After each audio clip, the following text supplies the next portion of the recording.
Bienvenidos a nuestro podcast La Biblia en un año, episodio 185.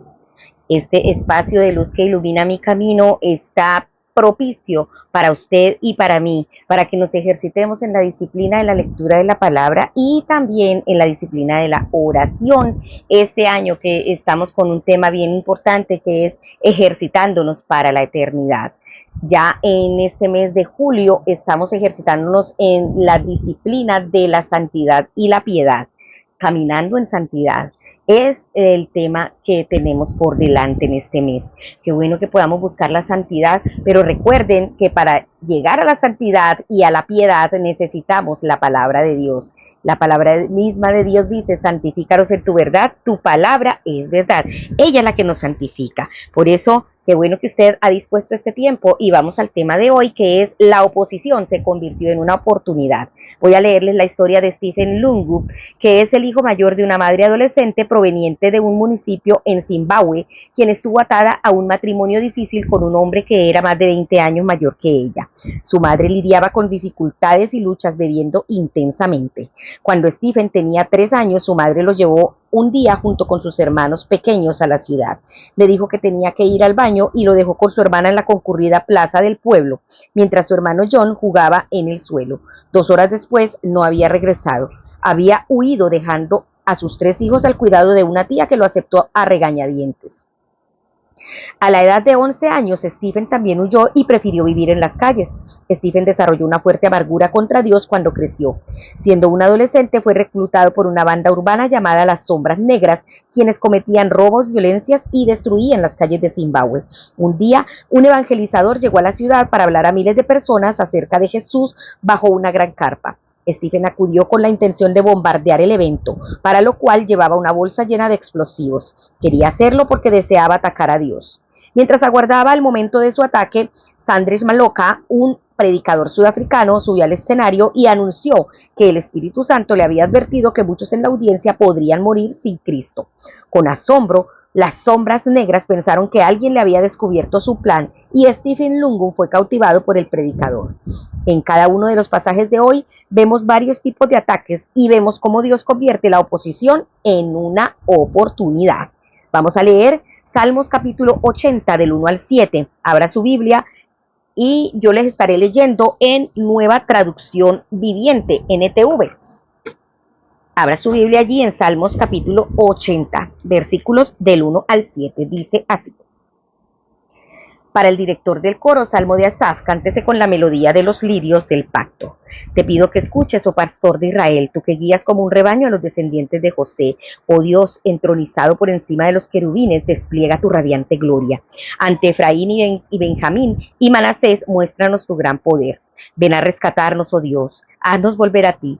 Haz que tu rostro brille sobre nosotros, solo entonces seremos salvos. Oh Señor, Dios de los ejércitos celestiales, ¿hasta cuándo seguirás enojado con nuestras oraciones? Nos diste tristeza por comida y nos hiciste beber lágrimas en abundancia. Nos convertiste en el desprecio de las naciones vecinas. Nuestros enemigos nos tratan como si fuéramos una broma. Haznos volver a ti, oh Dios de los ejércitos celestiales. Haz que tu rostro brille sobre nosotros, solo entonces seremos salvos. Qué bendición poder clamar a Dios en los momentos de angustia. Vamos al primer punto y es la presencia de Dios. Esto lo vemos en cada situación y esto hace que la oposición se vuelva una oportunidad. La presencia de Dios. Cuando afrontas dificultades en la vida, oposiciones o ataques, no hay nada más reconfortante que sentir la presencia de Dios sabiendo que Él está contigo y su rostro sonríe. El salmista se enfrentó al abuso y la burla de sus vecinos y enemigos. Estos ataques causaron mucho dolor. Él dijo: lágrimas por comida. El pueblo de Dios había sido alimentado con pan de lágrimas y por bebida lágrimas en abundancia. Dios puede convertir la oposición en una oportunidad sin importar cuáles son las dificultades que afrontas en tu vida. Solo ruega a Dios. Dilo como lo dijo el salmista: no importa lo que estés pasando, recuerda que la presencia de Dios está allí contigo y clama a Él. Amado Dios, hoy quiero darte gracias. Te pido que nos restaures, que hagas resplandecer tu rostro sobre mí y que nos salves, Señor. En el nombre de Jesús, muéstranos tu gloria. Dígale al Señor: líbrame de esta situación, lléname de tu gracia y ayúdame. Te lo pido en el nombre de Jesús. Amén. Bueno, ahora le invito a que abra su Biblia en Hechos capítulo 23, versículos del 12 al 35. Vamos a leer, recuerden que estamos leyendo en Nueva Traducción Viviente, Hechos 23 del versículo 12. Plan para matar a Pablo. A la mañana siguiente, un grupo de judíos se reunió y se comprometió mediante un juramento a no comer ni beber hasta matar a Pablo. Eran más de 40 los cómplices en la conspiración. Fueron los sacerdotes principales y a los ancianos y les dijeron: nos hemos comprometido mediante un juramento a no comer nada hasta que hayamos matado a Pablo. Así que ustedes y el Concilio Supremo deberían pedirle al comandante que lleve otra vez a Pablo ante el concilio. Aparenten que quieren examinar su caso más a fondo y nosotros lo mataremos en el camino. Pero el sobrino de Pablo, el hijo de su hermana, se enteró del plan y fue a la fortaleza y se lo contó a Pablo. Pablo mandó llamar a uno de los oficiales romanos y le dijo: lleva a este joven al comandante, tiene algo importante que decirle.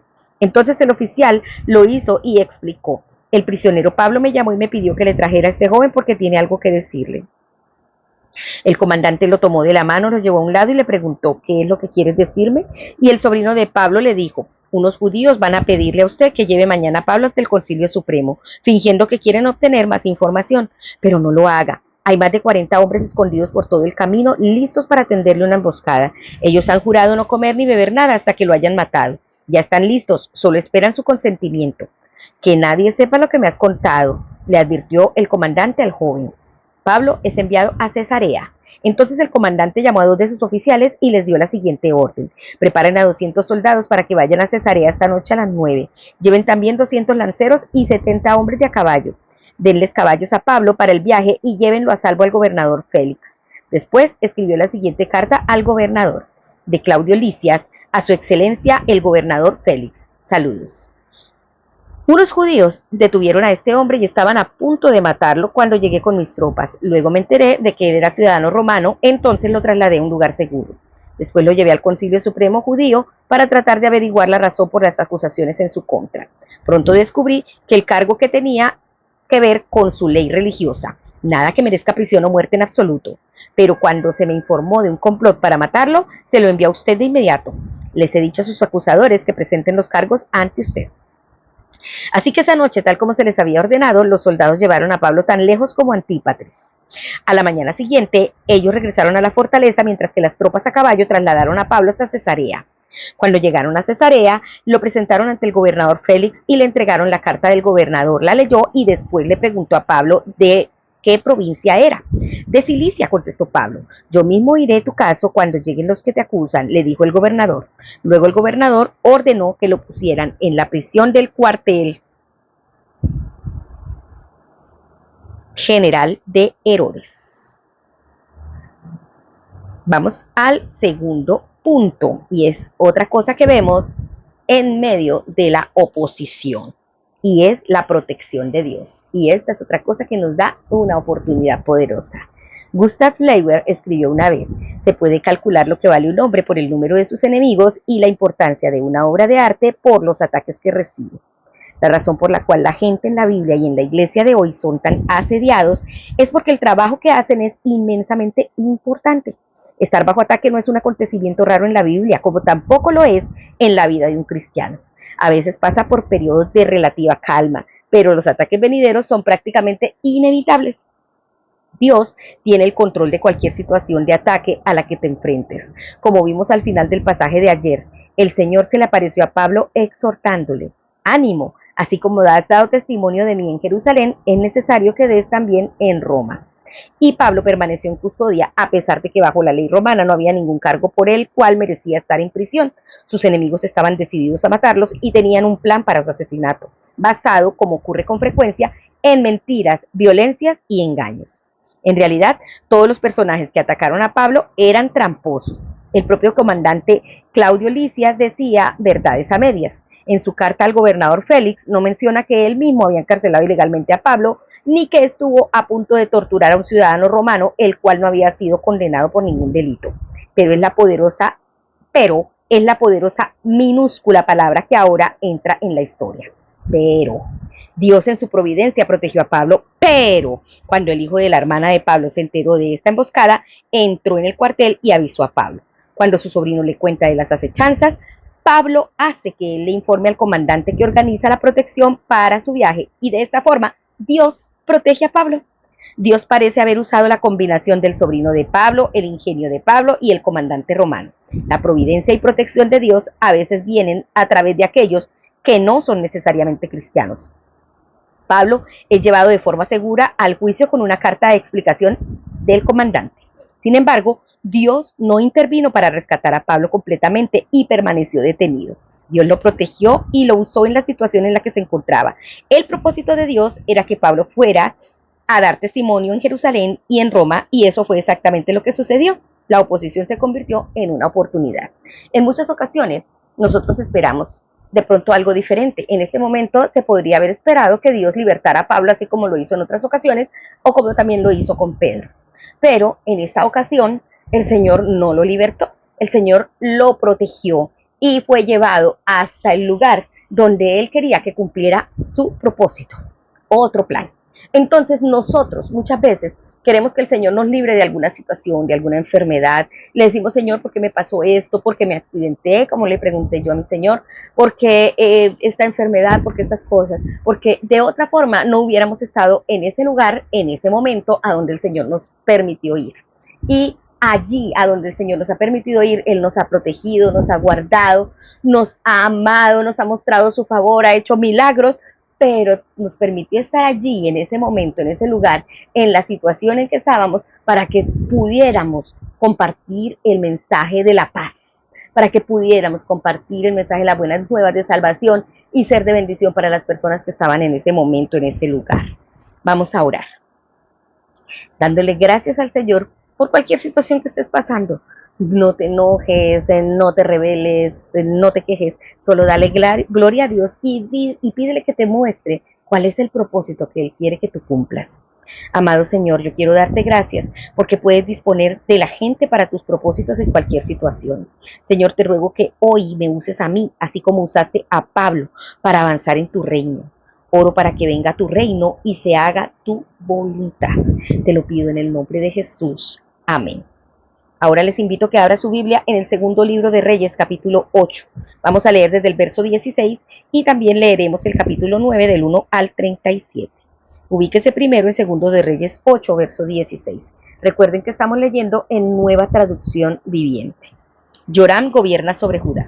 Joram, hijo del rey Josafat de Judá, comenzó a gobernar Judá durante el 5º año del reinado de Joram, hijo de Acab, rey de Israel. Joram tenía 32 años cuando subió al trono y reinó en Jerusalén 8 años.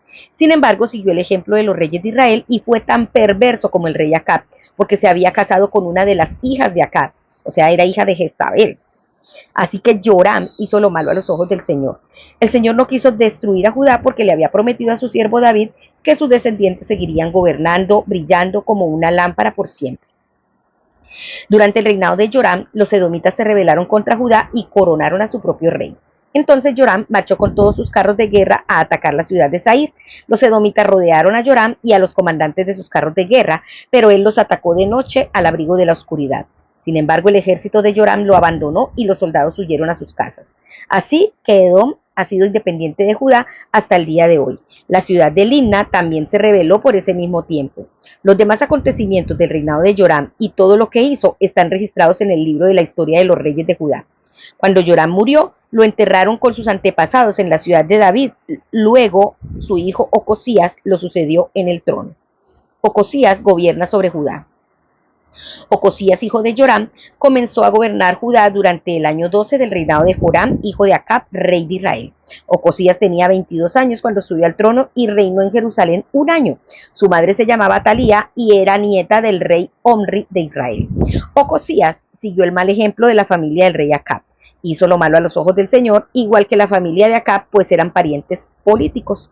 Ocosías se unió a Joram, hijo de Acab, en su guerra contra el rey Hazael de Aram en Ramón de Galaad.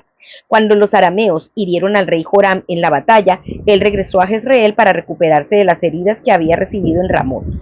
Como Joram estaba herido, el rey Ocosías de Judá fue a visitarlo a Jezreel. Jehú es ungido rey de Israel. Mientras tanto, el profeta Eliseo mandó a llamar a un miembro del grupo de profetas. Prepárate para viajar, le dijo, y llévate este frasco de aceite de oliva. Ve a Ramón de Galaad y busca a Jehú, hijo de Josafat, hijo de Nimsi, llévalo a un cuarto privado lejos de sus amigos y derrama aceite sobre su cabeza. Dile, esto dice el Señor, yo te unjo para que seas rey de Israel sobre. Luego abre la puerta y corre por tu vida. Entonces el joven profeta hizo lo que se le indicó y fue a Ramot de Galaad. Cuando llegó, encontró a Jehú sentado junto con otros oficiales del ejército. Tengo un mensaje para usted, comandante, le dijo. ¿Para quién de nosotros?, preguntó Jehú.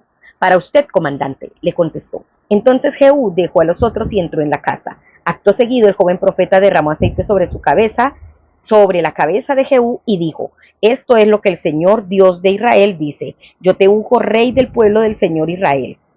Tú destruirás a la familia de Acab, tu amo. Así vengaré el asesinato de mis profetas y de todos los siervos del Señor a quienes Jezabel mató.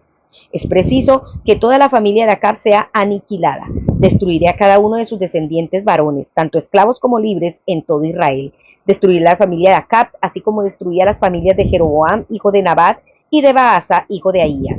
Los perros se comerán a Jezabel, la esposa de Acab, en la parcela de Jezreel, y nadie la enterrará. Enseguida el joven profeta abrió la puerta y salió corriendo. Jehú regresó a donde estaban los otros oficiales y uno de ellos le preguntó: ¿qué quería ese loco? ¿Está todo bien? Ya sabes cómo parlotea un hombre de esos, contestó Jehú. Estás ocultando algo, le dijeron ellos. Cuéntanos. Entonces Jehú les contó. Él me dijo: esto dice el Señor, yo te he ungido para que seas rey de Israel. Enseguida ellos tendieron sus mantos sobre las gradas y tocaron el cuerno de cardero mientras gritaban: Jehú es rey. Jehú mata a Joram y a Ocosías. Entonces Jehú, hijo de Josafat, hijo de Nimsi, encabezó una conspiración contra el rey de Judá, contra el rey Joram.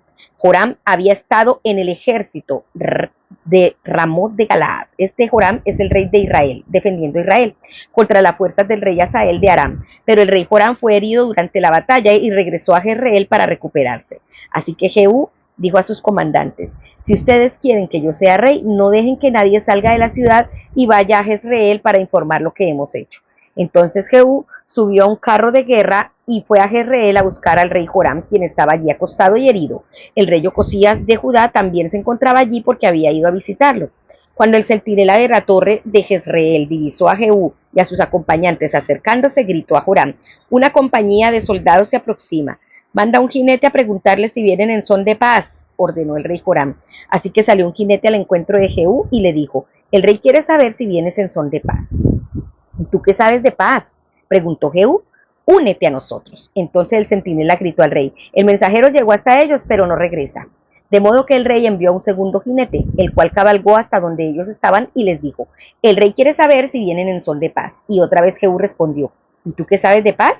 Únete a nosotros. El centinela exclamó: el mensajero llegó hasta ellos, pero tampoco regresa. Debe ser Jehú, el hijo de Nimsi, porque conduce como un loco.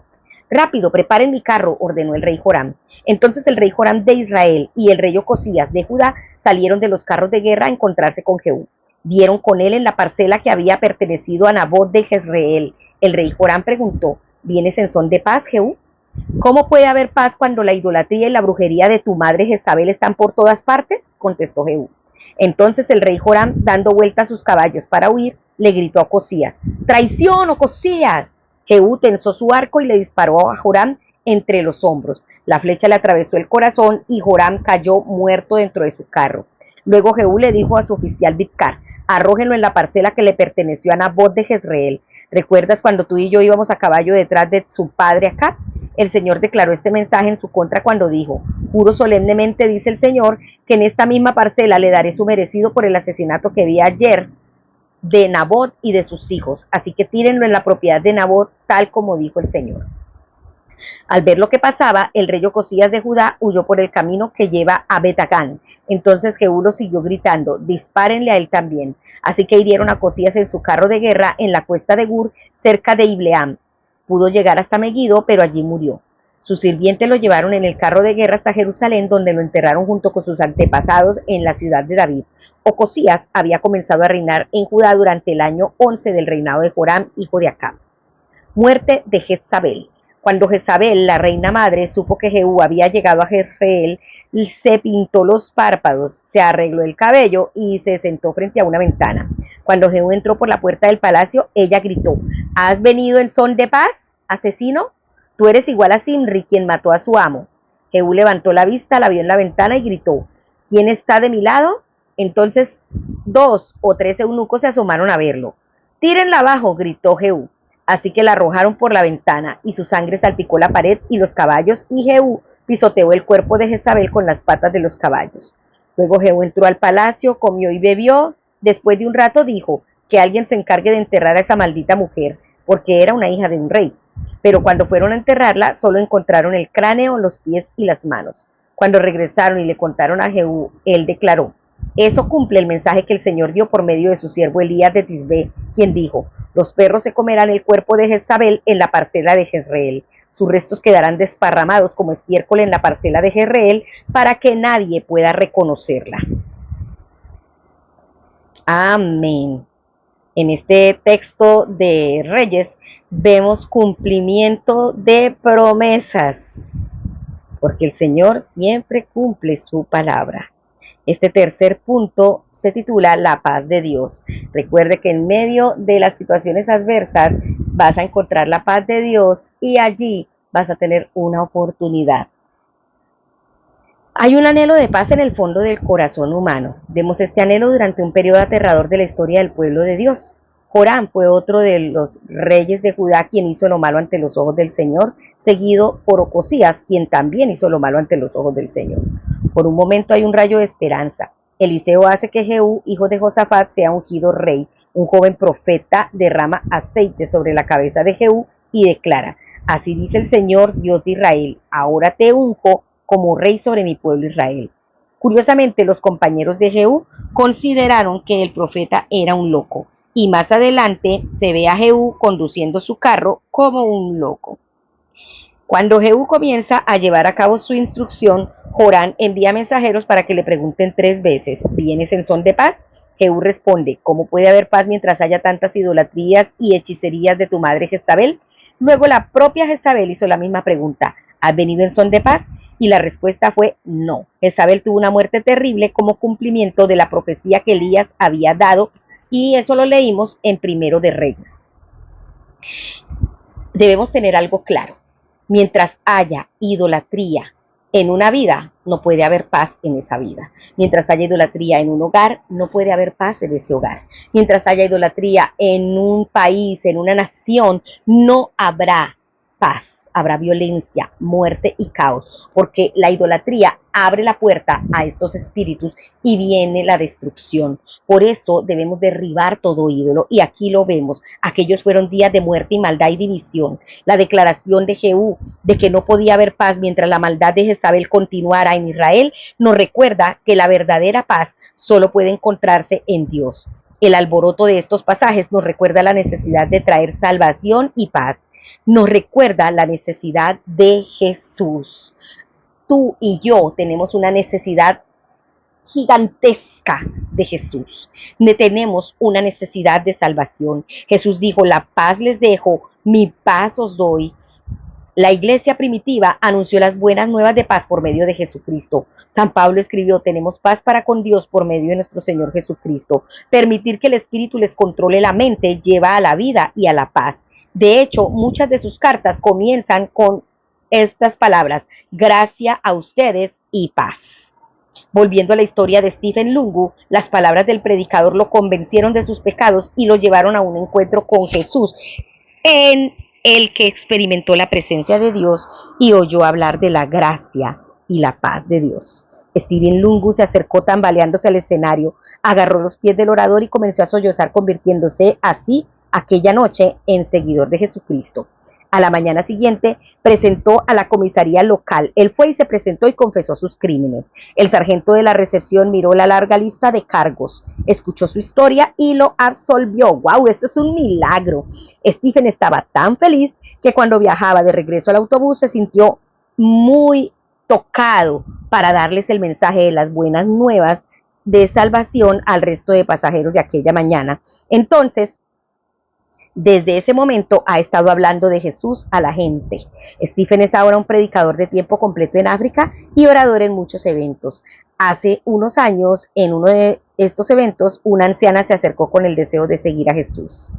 Esa mujer resultó ser su propia madre, aquella que lo había abandonado años atrás.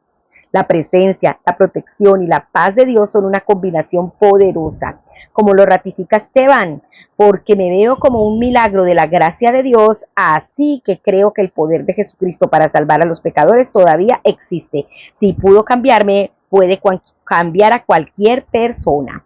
En medio de los ataques, ya sea que provengan de vecinos, enemigos o autoridades, puedes tener paz, sabiendo que Dios tiene el control de los acontecimientos y la historia y convierte la oposición en una oportunidad.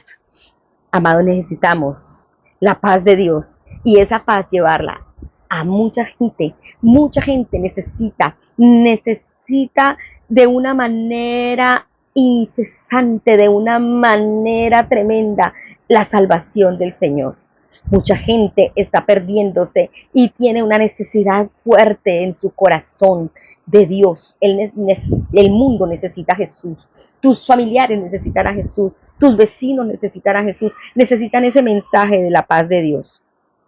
Porque cualquier oposición va a ser una oportunidad para que nosotros mostremos el mensaje de la paz del Señor.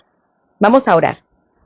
Amado Señor, hoy te traigo mis peticiones con acción de gracias y oro para que la paz de Dios, que sobrepasa todo entendimiento, guarde mi corazón y mi mente en Cristo Jesús. Amén. Vamos a ver el comentario de la pastora Pipa. Ella toma Segundo de Reyes, capítulo 9. Como sabemos, cuando tenemos un llamado a dirigir, ¿cómo se da cuenta usted que el Señor lo está llamando? Jehú se sentía frustrado con el pasado y anhelaba el cambio.